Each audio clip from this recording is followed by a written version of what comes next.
নমস্কাৰ, স্বাগতম জনাইছোঁ নতুন এটি ব্লগলৈ। বৰ্তমান আমি উপস্থিত আছোঁ মালিপুৰত। যিহেতু ইয়াত ৰাসৰ ৰিহাৰ্চল কৰি থকা হৈছে, আমি এতিয়া মালিপুৰত উপস্থিত হৈ আছোঁ। আপোনালোকক দেখুৱাই আছোঁ ইয়াৰ পৰিৱেশ। এয়া আমাৰ গোপবালকৰ লাইন হৈ আছে। বাকী আমাৰ ইয়াত চব লিড গীতে লৈ আছে, চিনি পায় গীতক আপোনালোকে। গোটেই লিড গীতে লৈ আছে। সিয়ে খোল বজাব, সিয়ে নচুৱাব এইবাৰ। এয়া গোপবালকৰ লাইন চাওক, এয়া চাওক, নাই কমেও 50-60টা মান আছে ইয়াত ল'ৰা ছোৱালী কণমানি। আৰু লগতে আমাৰ মাজত উপস্থিত আছে এয়া বিখ্যাত দুজন গুৰু। ওপৰত তলে গোটেইখন মুখ ঢাকি আহিছে। এয়া আমাৰ দেৱাংগ প্ৰিয় বৰা, ধূলিৰ কাৰণে মুখে চুকে গোটেইখন নাই একো। আমাৰ ফাকো ই ইয়াত ৰাস শিকাবলৈ নাহে, ইয়াৰ কাম বেলেগ।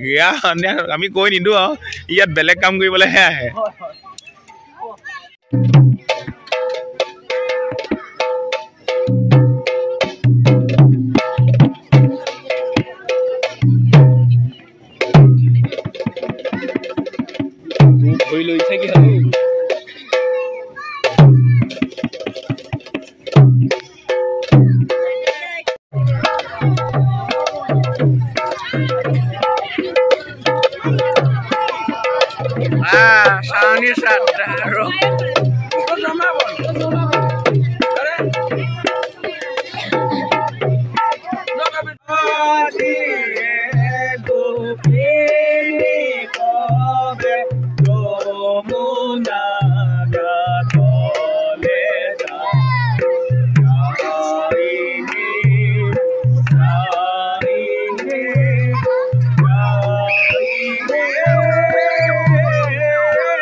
বাকী ৰাইজ এখন ৰাসৰ ৰিহাৰ্চল খতম কৰি আমি এতিয়া আহি আছোঁ বেলেগ এখন ৰাসলৈ, চেংমৰা ৰাসলৈ আহি আছোঁ। মানে তাত আজি বিশেষ নাট সামৰণি আৰু আমাক আজি নিমন্ত্ৰণ জনালে আৰু বাকী আমি তালৈ আহি আছোঁ।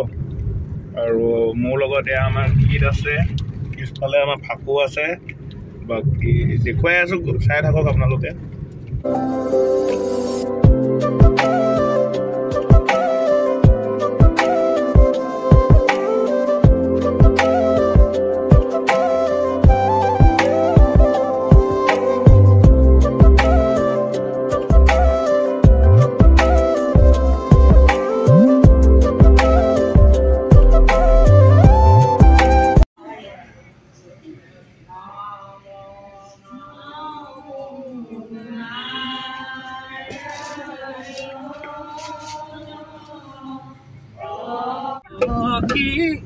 ফাইনেলি গাইজ আমি ঘৰৰ অভিমুখে আহি আছোঁ। বাকী গাড়ীত পুৰা ৰাসৰ মেহফিল চলি আছে পুৰা।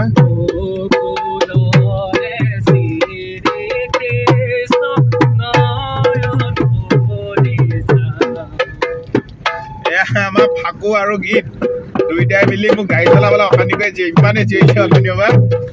বাকী ঘৰৰ অভিমুখে আহি আছোঁ আৰু বাকী দেখুৱাই আছোঁ, চাই থাকক আপোনালোকে। বাকী ঘৰ পালোহি ৰাইজ। আজি ব্লগটো ইমানতে সামৰণি মাৰিছোঁ। যদি ভাল পায় লাইক, ছাবস্ক্ৰাইব, শ্বেয়াৰ সকলোবিলাক কৰি দিব। আৰু মোৰ লগত আজি স্পেচিয়েল গেষ্ট আছে, এয়া আমাৰ গীত গুঞ্জন। ঘৰলৈ নগ'ল আৰু এই বোলে আজি মোৰ লগতে থাকিব। চাই থাকিব, সহায় সহযোগ মৰম আশীৰ্বাদ কৰি যাব। ধন্যবাদ। আকৌ লগ পাম নতুন এটি ব্লগ লৈ।